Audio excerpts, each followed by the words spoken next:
34వ జయంతి సందర్భంగా వివిధ గ్రామాల నుంచి వచ్చినటువంటి ముందున్న అతిరథ మహారథులందరికీ నా హృదయపూర్వకంగా ధన్యవాదాలు తెలుపుతూ వేదికపై ఉన్నటువంటి పెద్దలు సామన్న గారు మరి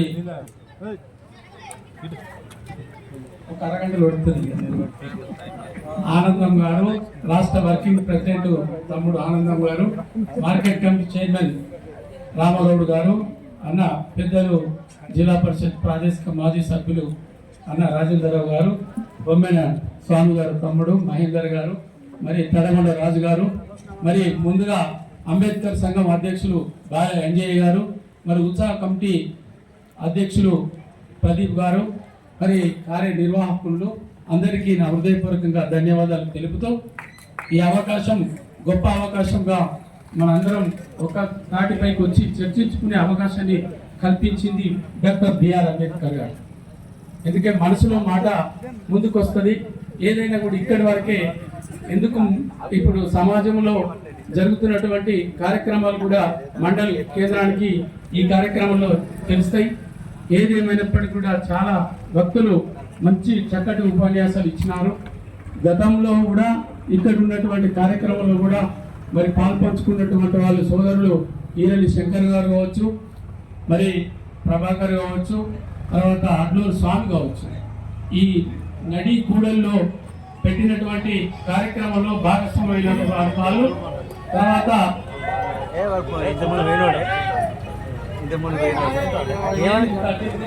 భాగస్వామైనటువంటి మరి గజ్జల సాగన్న గారు కావచ్చు, ఇది కూడా ఆనందం గారు కావచ్చు, ఇంకా ఇక్కడ ఉన్నటువంటి పెద్దలు మారుమూలలో ఉన్నటువంటి పెద్దలు కావచ్చు, మరి అందరి సహాయ సహకారాలతోటి ఇంత పెద్ద కార్యక్రమాన్ని కూడా మనం ఇక్కడ నిర్వహించుకొని అంబేద్కర్ విగ్రహాన్ని ఏర్పాటు చేసుకున్నాం.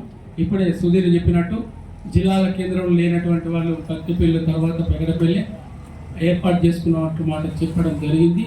కానీ ఏదేమైనప్పటికీ కూడా మనందరం మరి ఆయన యొక్క ఆలోచనలు, ఆయన యొక్క ఆదేశానుసారం ఇచ్చినటువంటి సలహా సూచనల మేరకు మనం ముందుకు నడవాలి. మరి యువత కూడా పేడ మార్గంలో పోకూడదు. ఎందుకంటే గ్రామాలలో చూస్తే కొంతమందిని ఈ అక్షర జ్ఞానం ఉండి చెడిపోతూ ఉన్నారు. అక్షర జ్ఞానం లేని వాళ్ళు చెడిపోయినట్టు ఒక అర్థం ఉంది. అక్షర జ్ఞానం ఉండి కూడా చెడిపోవడం అంటే మరి ఈ బాబాసాహెబ్ అంబేద్కర్ కంటతడి పెట్టుకునేటువంటి పరిస్థితి వస్తుంది అనేటువంటి మాట నేను వెంకపదంగా చెప్తా ఉన్నాను. ఎందుకంటే చాలా వరకు చదువుకున్న వాళ్ళు హాస్పిటల్ పాలవుతూ ఉన్నారు. మేము ఇద్దరు ముగ్గురిని పరామర్శించినాం. వాళ్ళు ఎందుకు అంటున్నట్టు వాళ్ళ తల్లిదండ్రులు బాధపడుతూ ఉన్నారు, డబ్బులు ఖర్చు అవుతూ ఉన్నారు. మరి వివిధ రకాలైనటువంటి ఈ ఎందుకు ఈ పెడదారి పడుతూ ఉన్నారు. మరి మంచి మార్గాన్ని ఇచ్చిండు, చదువు మార్గాన్ని ఇచ్చిండు. ముందుకు పోతే ఇప్పుడు రాబోయే పరిస్థితుల్లో కూడా ఉద్యోగ కల్పనలో కూడా ముందున్నాయి. ఎన్నో ఉపాధి కార్యక్రమాలు రాబోతూ ఉన్నాయి. మరి ఏ ప్రభుత్వాలు ఉన్నప్పటికీ కూడా, ప్రభుత్వాల పేరు పెట్టకపోయినప్పటికీ కూడా మంచి చేసేటువంటి కార్యక్రమాన్ని ముందుకు తీసుకుపోతున్నటువంటి కార్యక్రమాన్ని కావచ్చు, ప్రభుత్వాలను కావచ్చు అభినందించక తప్పదు. వేరే భావనతోటి చూడవలసిన అవసరం లేదు. మనం విభేదించుకుంటే చూసే వాళ్ళు ఎక్కిరిస్తున్నటువంటి మాట మనం గమనించాల్సిన బాధ్యత ఉంది. దీన్ని చక్కగా గ్రామీణ ప్రాంతాలు ఇంతకు ముందే వెంగళాయపేటలో ఒక కార్యక్రమ నిర్వహణ కూడా అంబేద్కర్ కార్యక్రమ నిర్వహణ జరిగింది. చక్కటి కార్యక్రమం. పోయిన సంవత్సరం, అంతకుముందు సంవత్సరం కంటే పోయిన సంవత్సరం కంటే ఈ సంవత్సరం చాలా గొప్పగా జరిగింది. ఇప్పుడు కూడా అన్నదాన కార్యక్రమం కూడా అక్కడ కూడా నిర్వహణ కమిటీ వాళ్ళు పెడతా ఉన్నారు. కానీ ఎందుకు అంటే కూడలిలో విగ్రహాలు అక్కడ ఎంత చిన్న పెద్ద అనే తేడా లేకుండా కొంతమంది వాళ్ళ లోపల అసమానతలు తొలగిపోవడానికి, సమానత్వం రావడానికి అంబేద్కర్ గారు పెట్టినటువంటి ఈ కార్యక్రమం. కానీ అక్కడ కూడా కొంతవరకు ఆ కార్యక్రమాన్ని కూడా నిర్వహణలో కొద్ది రోజులు పెండింగ్ ఉన్నప్పటికీ కూడా వారందరినీ తోటి మాట్లాడి ఏకతాటిపై తీసుకొచ్చి అక్కడ ఉన్నటువంటి ప్రజాప్రతినిధులందరినీ ఏకం చేసి ఏకతాటిపై తీసుకొచ్చి ఇనాగ్రేషన్ చేయడం జరిగింది.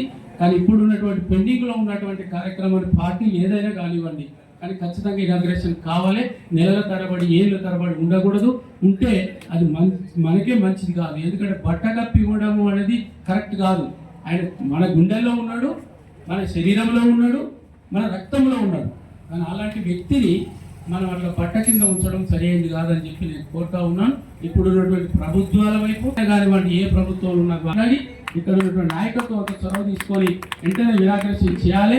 ఇంకేదైనా సమస్యలు ఉంటే దృష్టి తీసుకొస్తే ముందుండి విగ్రహాలు ఎక్కడైనా ధ్వంసం జరిగితే మాత్రం మనందరం ఏకతాటిపై ఉండి చేసినటువంటి వాళ్ళ మీద నిర్ణయం తీసుకునే కఠిన చర్యలు తీసుకోవాల్సిన పొంగులేటి సుధాకర్ గారు ప్రతిపాదించినటువంటి కార్యక్రమాన్ని మనం ముందుకు తీసుకుపోవాల్సిన అవసరం ఉందని చెప్పి నేను చెప్తా ఉన్నాను.